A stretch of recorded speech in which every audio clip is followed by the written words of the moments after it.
All right, let me set up here. And I think. Is this the same thing we looked at? Pinky boys, I don't know. Let's see if there's anything. Let's try to avoid blocking those. Well, they shouldn't be turning in after the Sorry. Okay, I think you guys are good whenever you're ready. Doing clickers and everything. Oh, is it? You need to. Yeah, Did you you're point okay. it at the computer? No, it wasn't Is working it earlier. turned on the side? Sorry, excuse me, everything else is the same as what we have. So. I saw it, try it again now, it's working. I don't feel like it's like the TV. I love technology, it's so anyway. Well, Try it again. we had before. Try it again. Interesting. It's all right, I can flip the slides. Okay. Yeah, I guess we'll just put this. We can just advance it. We can just advance it for you. Okay, thank you. You want us to do like something for signal? Yep. Just this point. Alright. Thank you. Great, you guys. You're good? Okay. All right, go hit it. Hey Felix, what is a big problem in our community? I think a big problem in our community is lack of community knowledge of available groups. Hey Jacob, what could we do about that? We could have a local ideas fair to spread awareness about these communities. That's a good idea. That's a good idea. Okay. Next. Alright. Oh, okay. That's why it's not, Uh-oh. it's not, there we go, try this. There we go. Our issue is lack of community participation in our community. And what that means is, basically we have many, many communities in our town, right? But no one knows about them. So they are not making an impact like they should be. So the more people know about these organizations, the better off it will be with environmental ones. Next slide. The effect this has on the environment is because many of these organizations are for the environment. So basically, there's lack of community knowledge about these places. So the more people know about them, the more influence they have on the community and the more they're actually effective. If people aren't participating, they're not going to work. Next slide. Over the course of the summer of 2017, I attended the Bezos Scholars Program. The program selected 12 scholars and educators nationwide to participate in a week-long leadership program and go back with the tools used to create change in our communities. My teacher, Richard Eberly, and I were chosen as a student-educator pair. And in conjunction with the Bezos Scholars Program was the Aspen Ideas Festival, which featured multiple notable community speakers notable speakers nationwide presenting on various topics. We gained inspiration from the Aspen Ideas Festival to implement our very own local Ideas Festival. Instead of having organizations present on various topics over a multitude of days, we wanted to have organizations present on various topics in one location over the course of a morning. So our local Ideas Festival mirrors the Aspen Ideas Festival. This is a picture of when Felix and Richard Eberly went to the Bezos, or the Bezos Scholar Program.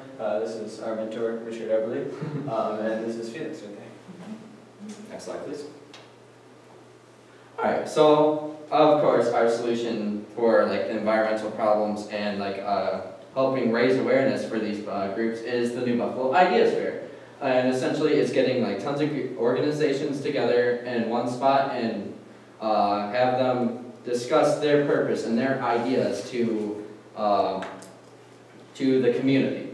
It was open to the public, obviously, because that's our goal, and we also wanted other organizations to interact with each other. Next slide, please. So our short-term goals, we estimated and wanted about 20 to 25 organizations to attend the event. We wanted each participant, student, whoever it may be, we open to the public, to learn about 3 new organizations and be interested in joining or learn a lot of information about one organization. Long term, we wanted overall 10% increase in membership for the groups that we sponsored, and we wanted to promote communication between the groups that were actually available at the event. Next slide. Alright, step 1 for setting up the Ideas Fair was working with the administration at New Buffalo High School. We had to choose a date and time, or date and time, and a place that would work for them. We ended up choosing New Buffalo High School and their grounds, and the date we chose was Thursday, May 10th, and we wanted the staff of New Buffalo to help get more student involvement for like volunteering at the Ideas Fair and of course just learning about the groups there.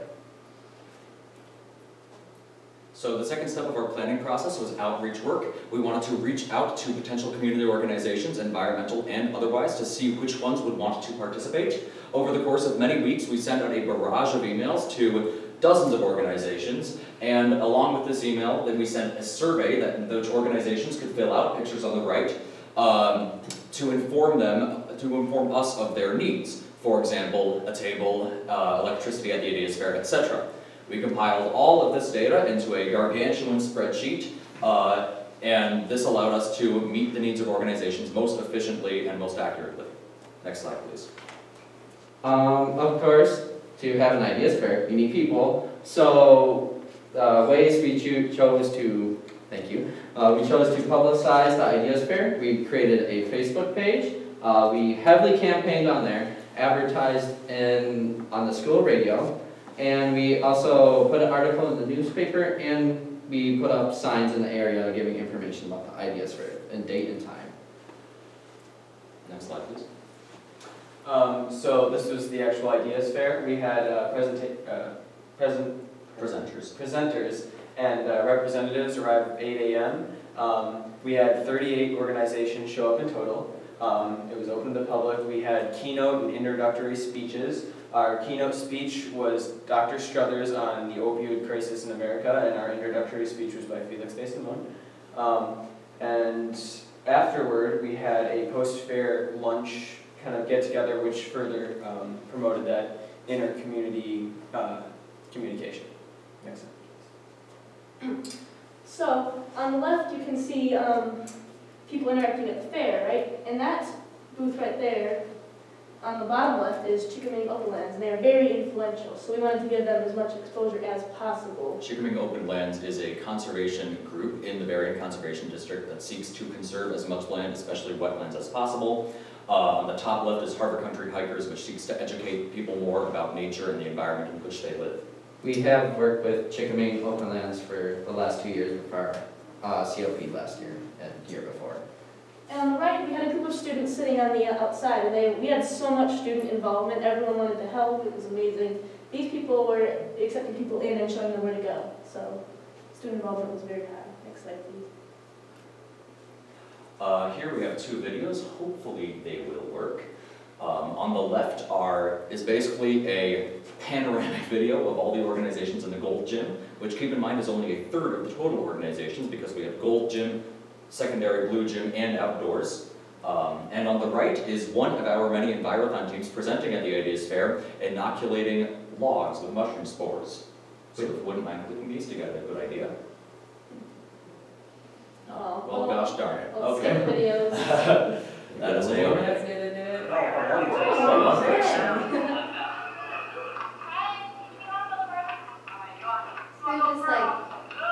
hammering those spores in, and we handed out, the group handed out all these mushroom logs to other students in the area so they could take one home and have a little piece of Envirothon with them. Next slide, please. Yeah, our goal is like to also include other Envirothon groups so they could raise exposure for their community outreach projects. In this slide, we have Dr. Struthers giving us keynote speech, or just speech about the opioid crisis, and Felix and Richard Eberly, our mentor, are giving their introductory speech. Next. This is Drone Agriculture, a group we hosted. It was one of the bigger groups we had on our outside venue. They focus on using drones to spot invasive species in the community and then taking the necessary steps to deal with that species. Next slide, please. Thanks. So on the left we have Sam Morocco, who's a freshman. He's building birdhouses with another one of our environmental groups. And then on the right we have Harbor Country Hikers informing some small group of freshmen about what their organization does. Next slide, please. So, after the idea sphere, we had a lot of pondering to do, and we figured out what we learned and how to improve. So, we were expecting slightly higher community participation. We ended up having around 40 to 45 from the public show up, which is not bad. We figured that this was mainly because Thursday obviously was a work day and we had it in the morning. We figured that to maximize community participation in the future, we could either have it in the afternoon or on a weekend, or we could have it in conjunction with parent-teacher conferences so that parents show up from the outside community and could potentially have dozens of parent pairs that way. Student participation was also somewhat of a concern because many students lost interest or did not interact with organization reps. We figured in the future we could maximize student participation by having students enroll or briefly take part in a course on communication skills in order to best amplify their ability to talk to adults and organization representatives. Overall, however, the Ideas Fair was a success, and I think we were all on the same page about that. We have had articles published in the New Buffalo Times, we've had dozens of organizations represent interest, and we have just had a great kick out of it. Next slide, please. I think that is the end. If you have any questions whatsoever, please let us know. Perfect timing. Oh my goodness. That's what we're going for. So we'll have 5 minutes of questions. So how many total environmental groups participated? Well, we had 5 Envirothon teams show up from our high school. We also had the Harbor Country Hikers, 6 Chickering Open Lands, and the Berrien Conservation District. So that's 8 out So that's 8 total. Also had the Boy Scouts, the Sea Scouts come, and they're showing kids how to like canoe and stuff. And we had the drone agriculture come and use their drones to give a view of our retention pond that we have in the back of our school. So about 1/4 of the groups were environmental groups. What kind of impact do you think you had on all causes and environmental? Because I'm assuming you're generally trying to get environmental causes. Well, I think we see this somewhat as a snowball effect, because what the Ideas Fair had 2 main goals. Number 1, to increase community knowledge of available organizations, especially environmental organizations, but also to increase organization knowledge of one another. So for example, let's say that Chickering Open Lands had not previously partnered with the Berrien Conservation District. They have similar goals, similar objectives, and now that they had both attended the fair luncheon and had interacted at other points in the fair, now they can now they can further interact with one another. So we've strengthened the power of environmental organizations, not just by increasing community involvement in these organizations, but also by increasing organizations' involvement with one another. Because after all, divided we fall, united we stand, right? I think it will ultimately have a snowball effect, and we do definitely want to have the Ideas Fair in future years, and hopefully bump those numbers up with community participation, and maybe even with environmental orgs participating as well. Yeah, I think we spread a lot of awareness through our advertising. We really hit that hard. We had multiple forums. We have signs still in businesses that we probably should take down soon. But I think we have grant money for next 2 years for this same another next 2 years. annual event for this. So we're looking forward to changing it and making it. Then also having the Envirothon groups at the Ideas Fair. Also, because like a lot of students at our school don't know what Envirothon is, and a lot of community members don't know what Envirothon is. And most movements and impacts start with the youth, so if we can get awareness of our Envirothon, hopefully we can help lead to a better future in our community and on the environmental side. Have you thought about, I think your Ideas fairly great idea. Have you thought about other ways to be able to touch the Chicago community that comes in? That's an There's excellent. a transient community that comes in. That is an excellent question. And the short answer is we should definitely think about that because they are definitely a very affluent group.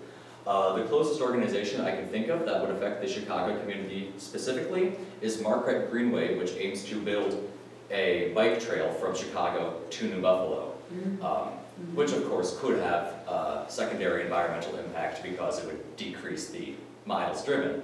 But other than that, I can't think of explicitly anything Chicagoans would. Maybe Kara has something to add. I think the biggest part about getting Chicago people to start impacting our environment positively would be holding things in the summer. Like not just doing this during school, but doing this in the summer when they're all here, and like local businesses, like partnering with local businesses would be the best way to get people from Chicago to get involved because they all come, they want to get their ice cream like where I work, or they want to get food at our restaurants, and if those businesses would help us in advertising positive environmental changes like Marquette Greenway, I think we could have an effect on Chicago people. Yeah, presenting in the summer actually really does help because I think it was my sophomore year or my freshman year, we had a stand down in the farmer's market and we had tons of people from Illinois very interested in what we were doing. Yeah, and we actually raised around $400 that one morning. Yeah. And Not bad. it's probably a really good idea to get the Chicago people involved because, heck, when the Chicago people come to New Buffalo in the summer, our population shoots up thousands. That's how many people are there. It's crazy. Yeah. Oh, that's for At sure. least triples the population. Doubles, probably. I looked it up one time. Oh, really? Wow. Excel spreadsheets. Well, great. Yes, great job, guys. Thank you very much. Good luck with the rest of your time up here. You go get 'em. All right, thanks.